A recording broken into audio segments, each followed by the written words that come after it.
Hey, good question. There is a video, but I figured this will just be an easier way to do it. I got two circles, one green, one yellow. They're just circles I made with the ellipse tool. Um, and then I'm going to just right off the bat grab my blend.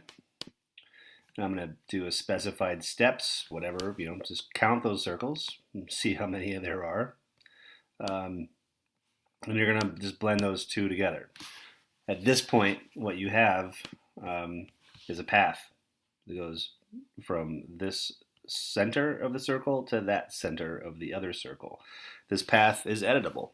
So what I like to do is just select the path with my direct selection tool, right? So now I can actually grab a point, and just like any other path, I can add other points to it and then start to manipulate that path. So I'm going to add a point for each side of the circle and then the top of the circle, and then I can just start kind of dragging them wherever I want them to go. So my first step will just sort of be to make a diamond, and then from there you can use your convert tool, your anchor point tool, and add those wonderful curves however you see fit.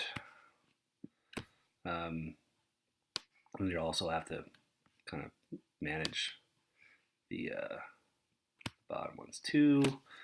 And then it's just a matter of tweaking it, right? So obviously that one was too far, so I'll have to bring that one in.